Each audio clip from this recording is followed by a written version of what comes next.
ఎప్పుడైతే తిన్నగనగాని మనసులో ఏమున్నా ప్రభువుతో మాట్లాడుకునే విశేష జ్ఞానాన్ని కోల్పోతావు.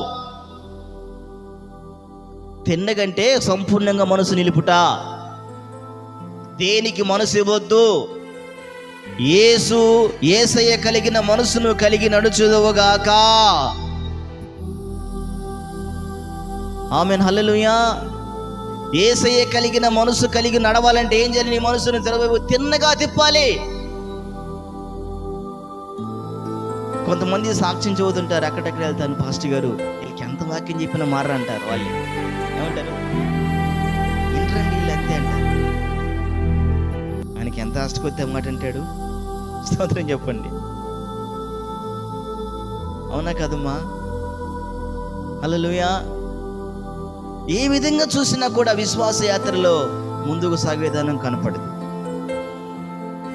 తిన్నగంటే అర్థం ఏంటంటే దేవుని మనసు హత్తుకొని జీవించుట. ఈ కలయిక కావాలి ఇప్పుడు క్రైస్తవ జీవితంలో. ఇప్పుడు మనసులు హత్తుకునే స్థితి లేదు, దిగజారే స్థితికి క్రైస్తవం దిగజారిపోయింది ఆత్మీయ జీవితంలో. నేను మళ్ళీ చెప్పినా, ఏ విశ్వాస దేవుని హత్తుకొని జీవిస్తాడు సాతాను రాజ్యం నీ నుంచి నీ నోటి మాటను బట్టి రాజ్యం కూలిపోతుంది. హల్లెలూయా. నీ నోటి మాటను బట్టి వాడు రాజ్యాన్ని కూల్చే శక్తి నీకు దేవుడిచ్చాడు. స్తోత్రం చెప్పండి. హల్లెలూయా, హల్లెలూయా. అక్కడ అంటాడు, నీ గుడారమునున్న దుర్నీతిని సంపూర్ణంగా దూరం చేయమంటాడు భక్తుడు. మరి గుడారములు ఏమేమి దాగింది లోపల? నేను చెప్పినా, నీ గుడారములు ఏమి నువ్వు దాచుకున్నా తగినట్లు దేవుని దగ్గర నీ జీవితం కనబడలేదు. తగినట్టు జీవితం కనబడకపోతే మీ జ్ఞాపకం చేస్తున్నా, నీ గుడారములో ఆ దుర్నీతి నువ్వు చేస్తూనే ఒకరోజు మరణిస్తావు, నరకానికి వెళ్ళిపోతావు. చేయకుండా వెళ్ళిపోతావు అంతే. స్తోత్రం చెప్పండి. నాకు ఒకటే బాధ, తపనకి మీటింగ్కి వెళ్ళినా చెప్పంటారా మీకు కూడా, అసలు క్రైస్తవులకి పరలోకందున భయం లేదు. నేను చూసిన కాడికి చెప్పగలను ఈ మాట. ఆ భయం కోల్పోయారు. ఎవరి రాజ్యం ఎవరి ఇష్టం వారిదైపోయింది, ఎవరి జీవితం వారిదైపోయింది. అయ్యో పరలోకం ఉందయ్యో అని గడగడ వనికి క్రైస్తవులు ఇప్పుడు లేరండి భూమి మీద.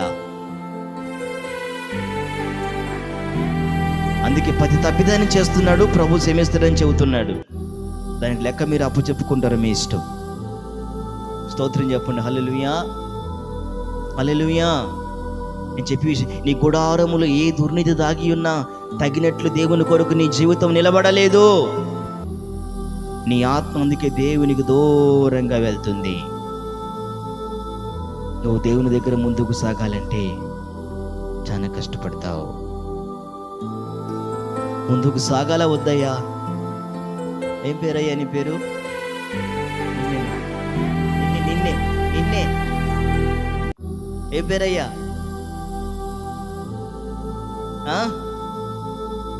వినపట్లేదు లేక నాకు. స్తోత్రం చెప్పు. హల్లెలూయా.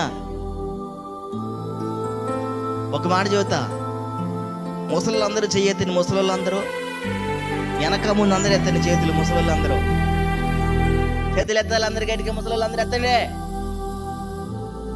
వెనక బాగా ఎత్తారు. ఇక్కడ మీరు ఎత్తలేదు, ముసలోళ్ళు కాదు. అందరికి ఎనమంది లేరా? హల్లెలూయా. ఒక్క మాట పెద్దమ్మా, పెద్దయ్య అయినయ్యా, అక్కడెక్కడ కొండలు పెట్టమాకండి. మీరే పెట్టేది ఎక్కువ. స్తోత్రం కలుగును గాక. కాళ్ళకి కూర్చుంటారు, ముచ్చట్లన్నీ మోతుంటారు. ఇక మీరు మానుకునుదురుగాక. హల్లెలూయా. తప్పుకొనుకోమాకండి, మీకు కోపం వస్తుందేమో. మీరేమో తక్కువ వల్ల, మీరు వాళ్ళకంటే జాతులు. హల్లెలూయా. వాళ్ళకి కనపడతారు, మీరు కనపడని జాతులు. స్తోత్రం చెప్పండి. మీరు అగ్గుపొల్ల ముట్టి చేస్తారు, శైలి నాకేం తెలియదు అంటారు. అది కాలిపోతుంటే కాలిందా అంటారు. తర్వాత పోయి మళ్ళీ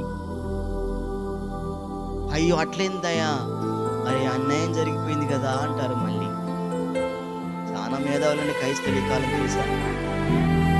అలా క్రైస్తవులుగా ఉండమాకండి. మనం ముఖ్యది సృష్టికర్తనే తండ్రి. అందరం రాజ్యానికి పోవాలంటే అందరిని కలుపుకునే మనసు మనలో ఉండునుగాక. అందరం కలుపుకునే మనసు కొరకు మనం ఎక్కువ ప్రార్థన చేసి యేసయ్య సన్నిధిలో ముందుకు సాగుదుముగాక. ఆమేన్. హల్లెలూయా. ఆమేన్. హల్లెలూయా.